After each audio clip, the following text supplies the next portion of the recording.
forma de cómo hablar con Dios, cómo estar íntimamente con Dios. Dios hace algo. Y es que Dios elige a Israel, Dios elige a este pueblo. Y este pueblo, cuando está pasando por el desierto, cuando está pasando por un momento difícil, algo que ocurre. Y es que comenzaron a hacer carpas. Y en estas carpas se hacía lo que era los cultos. Era aquí el tabernáculo. Aún vemos que David, la Biblia nos dice que tenía un corazón que quería crear un hogar para Dios. ¿Por qué? Porque el libro de Éxodo y aún el libro de Levítico nos dice algo. Y es que Dios habitaba en nubes. Dios no venía ya y bajaba y hablaba, no era como hacía con Adán y Eva, no, ahora era nube, la nube aparecía. Cuando Salomón hace el templo, que la Biblia nos da una descripción total de cómo lo hizo, cuando él crea el templo, algo ocurre, y es que la nube de Jehová se mete aquí, se metió la Shekinah de Jehová, se metió la presencia de Dios, y es así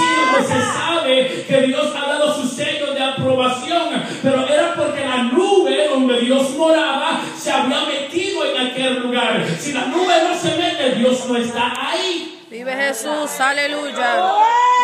Por eso querían crear una habitación. Salomón decía, bueno, yo quiero que sea una cosa donde si hay alguien que está en pecado, llegue al tabernáculo, llegue al templo, haga su sacrificio, y al hacer su sacrificio, reciba, Dios mío, su sacrificio y le dé el perdón. Si hay alguien que está enfermo, reciba el milagro. Si hay alguien que está pasando por crisis, aún si hubiese en cautiverio, de cautiverio tú lo vas a sacar de su situación conforme al sacrificio que haga. Y la Biblia lo describe de lo que era el sacrificio que se hacía de cordero. Pero hay algo que la Biblia nos dice, y es que cuando el pueblo de Dios estaba allí en Egipto, cuando el pueblo de Dios estaba pasando por su situación difícil, hay algo que ocurre, y es que Dios le dice a Moisés, Moisés, cubre la linterna, la ventana con la sangre del cordero. Pero todo esto era símbolo. ¿Por qué? Porque el cordero es un animal que nada puede ofrecer, pero era porque iba a venir alguien, aleluya, que con su sangre iban a recibir protección. Ahora sí, el hombre está dividido, está separado, algo lo separa y es el pecado. Pero cuando se hace el tabernáculo, hay un lugar santo, hay un atrio, pero hay un lugar santísimo, y no todo el mundo podía entrar en el lugar santísimo. Para poder entrar en el lugar santísimo tenía que ser que Dios te eligió, que Dios te llamó, que Dios te cogió,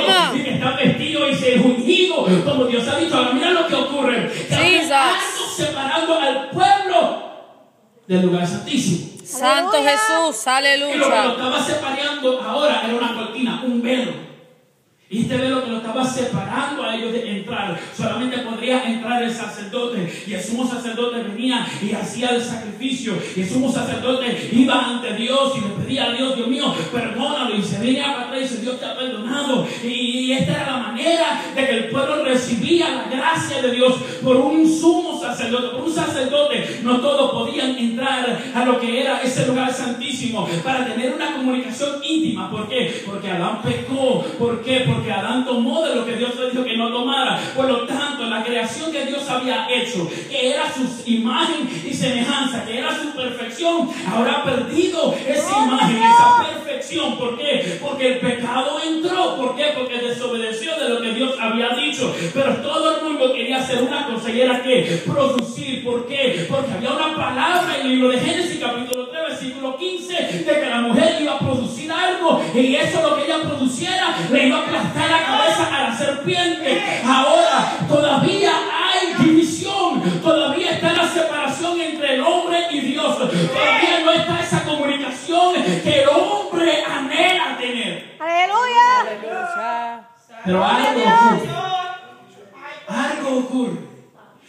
ocurre. Me llama la atención la historia de Nehemías, porque Nehemías no estaba en ningún otro lado, pero en la casa del rey. Y cuando estaba en la casa del rey, él escucha de que el templo, la muralla, todo estaba destruido.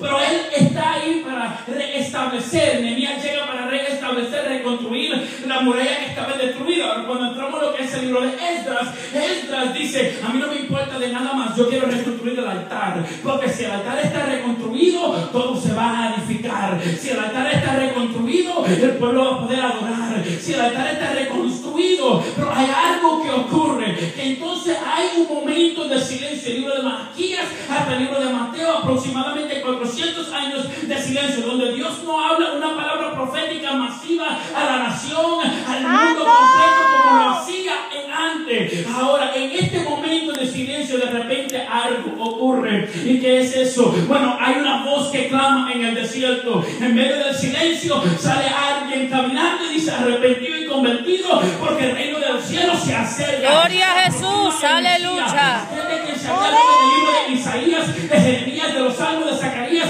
toda la Biblia declara de alguien llamado Emmanuel, el Cristo, el Mesías, el Salvador, el prometido, la luz. Alguien ha venido. ¡Aleluya!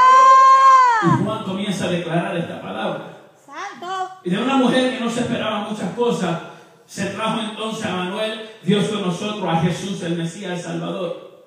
Y fue el quien fue bofeteado, aquel quien fue rechazado, aquel quien fue clavado en la cruz del Calvario, simplemente para que usted y yo podamos tener algo que Adán perdió. Porque cuando vino el primer Adán, lo dice la Biblia, por él vino la muerte, pero el segundo Adán, quien es Cristo, por él vino la vida, por él vino entonces la redención.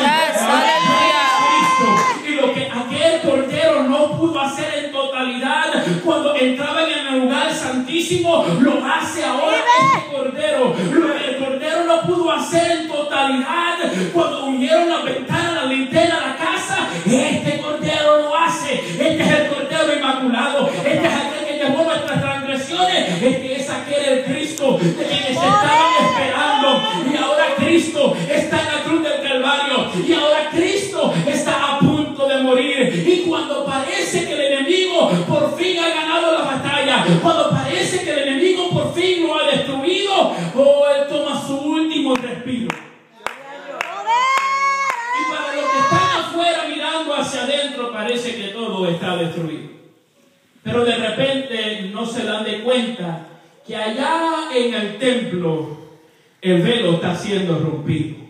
Y cuando el velo está siendo rompido, es porque en Dios Jesús estar en la cruz del Calvario está creando acceso. ¿Acceso para qué? Para lo que una vez había perdido se pueda retomar. Pero hay unas condiciones. Hay una condición. Hay simplemente una manera en cómo tú puedes pasar por ese velo. Ahora, déjame dejarles saber, el velo está aquí, está separando de que yo pueda subir al altar, pero de momento este velo es roto. Cuando este velo está rompido, representa lo que es acceso. Aún este velo dividiéndose en dos partes representa que se ha abierto el camino, porque Jesús dice que yo soy la vida, la verdad y el camino. Nadie va al Padre, nadie va al lugar santo, al lugar santísimo, nadie va al lugar privado, sino es a través de mí. Cristo expira, Cristo dio su último respiro, pero el velo se rompió en dos. Y ahora es donde estamos disponibles, podemos entonces tomar lo que Dios tiene para nosotros, que está en el reino de los cielos. Ahora, hay algo que ocurre, y es lo siguiente. Hay muchísima gente que crea lo que es una cuenta de banco para sus hijos.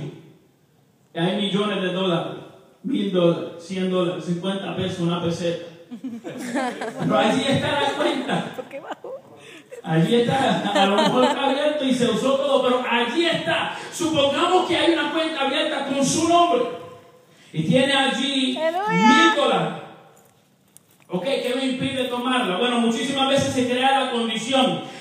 X persona, ya esta persona no puede tocar este dinero hasta que cumpla los 18, hasta que cumpla los 21 años. Entonces, ¿qué pasa? El dinero no deja su valor, el dinero mantiene su valor, al contrario, a veces hasta multiplica de valor, pero el dinero está ahí, no ha perdido su valor, y tú no has perdido la habilidad de tocarlo. Lo que ocurre es que no tienes el tiempo, lo que ocurre es que no tienes acceso, está allí. Si tú quieres que te printen un papel, te digan que está allí, te lo pueden dar. Lo único que necesita es la edad para tomar lo que ya es ¡vive tuyo, Dios! lo que ya ha sido separado para usted. Ahora, en Cristo, tú no tienes que tener una cierta cantidad de edad para tomar lo que ya es tuyo. No. Al contrario, ahora lo único que tienes que hacer, porque el velo está roto, el velo está rompido, acceso está ahí. Pero ¿cómo yo puedo entonces recibir o puedo entrar, mejor dicho, en ese acceso?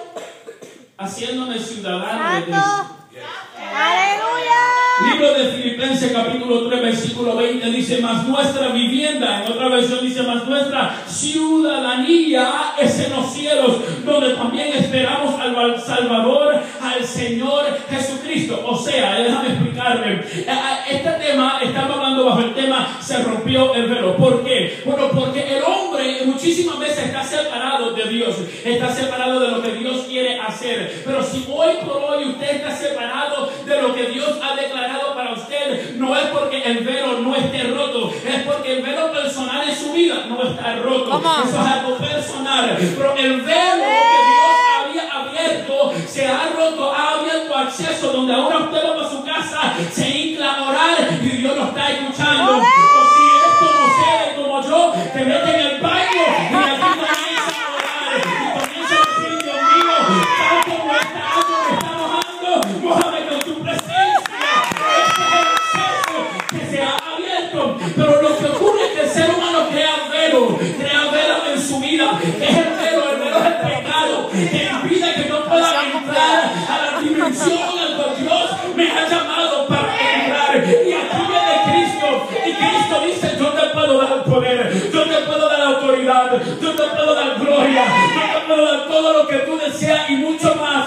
Porque cuando Salomón tuve un sueño y Salomón ve a Dios y Dios le dice: pídeme lo que quieras, pídeme lo que quieras, lo que tú quieras yo te lo voy a dar. ¿Sabes lo que Salomón dijo? Dame sabiduría, porque tu pueblo, no mi pueblo, tu pueblo es mucho.